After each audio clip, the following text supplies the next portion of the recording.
මරණේ මිටියාවත යන නමින් හඳුන්වන ප්‍රදේශයක් ඇමරිකාවේ රේස් ට්‍රක් ප්ලාසාව් නම් ප්‍රදේශයේ පීටා තිබෙනවා. එම ප්‍රදේශය තුළ අමුතු ආකාරය අද්භූත දෙයක් සිද්ධ වෙනවා. ඒ තමයි මේ භූමියේ පීටා ඇති ලොකු කුඩා පාෂාණ කැබලි එක් ස්ථානයක ඉඳලා තවත් ස්ථානයකට ගමන් කිරීමයි. කොහොමද මේ ආකාරයට මේ පාෂාණ කැබලි ගමන් කරන්නේ?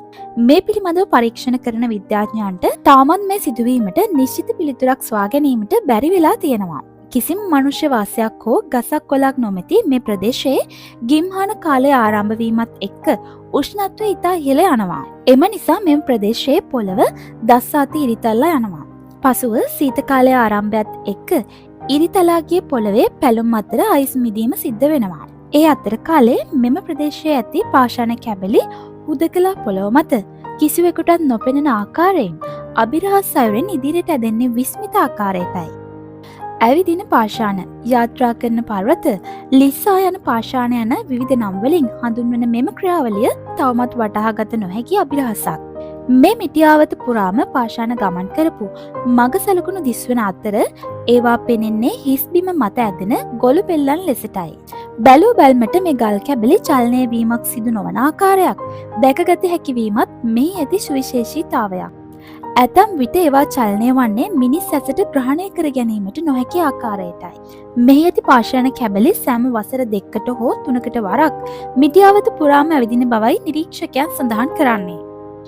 එකම ස්ථානයකින් ගමන් ආරම්භ කරන පාෂාණ කැබලි දෙකක් කීප දුරක් සමාන්තරව ගමන් කරපු පසුව ඒවා යම් කිසි හේතුවක් මත අතර මගදී විවිධ දිශාවලට හැරමින් ඉදිරියට ගමන් කරනවා. කලාතුරකින් නොදන්නා හේතුවක් නිසා සමහර පාෂාණ කැබලි ආපසුත් ගමන් කරන අවස්ථා දැක ගන්න පුළුවන්. මේ පාෂාණ කැබලි මුලින්ම මිටියාවතට පැමිණ තියෙන්නේ මිටියාවත අස්සල ඇති ඩොලමයිට් කන්දකින්. මේ කන්දේ ඇති පාෂාණ කැබලි ලිහිල්ව මේ මිටියාවතට පතිත වෙනවා. පසුව ඒවා මේ මිටියාවත ඔස්සේ ඇදෙන විට සලකුණු වෙන මාර්ග අඩි දහස් ගණනක් දක්වා දික් වෙන අතර ඇතැම් මේවා අඩි 10ක් තරම් කෙටි වෙනවා.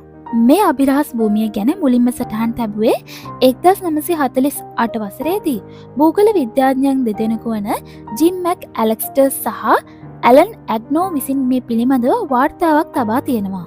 පොළොව අභ්‍යන්තරයේ ක්‍රියාත්මක වෙන ආනති බලයක් මේ සඳහා වගකිය යුතුදැයි නිව් හැන්සම් සරසවිය පරීක්ෂකයන් විසිනුත් පරීක්ෂණයක් සිදු කළා තියෙනවා. ඔවුන් විසින් මේරි ඇන් ලෙස නම් කර තිබුණු පාෂාණයක් එක් සීත ඍතුවක් තුළ අඩි 212ක් ඉදිරියට ගමන් කර තිබුණා. කෙසේ වෙතත් මේ පිළිබඳ පරීක්ෂණයක් සිදු කළ පරීක්ෂකයෙකු නව අදහසක් ඉදිරිපත් කර තිබෙනවා.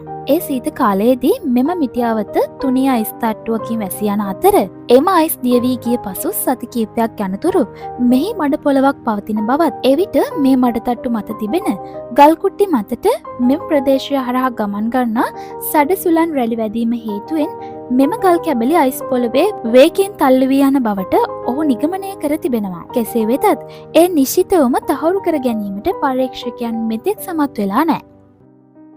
ඉතින් මේ අරුම පුදුම ඇවිදින ගල් ගැන ඔයාලා මොනවද හිතන්නේ? අනිවාර්යයෙන්ම පහලින් කමෙන්ට් කරන්න. මේ වගේ අරුම පුදුම දේවල් බලන්න අපගේ විශ්වචාරිකා YouTube නාලිකාව subscribe කරන්න. ඔබට සුබ දවසක්.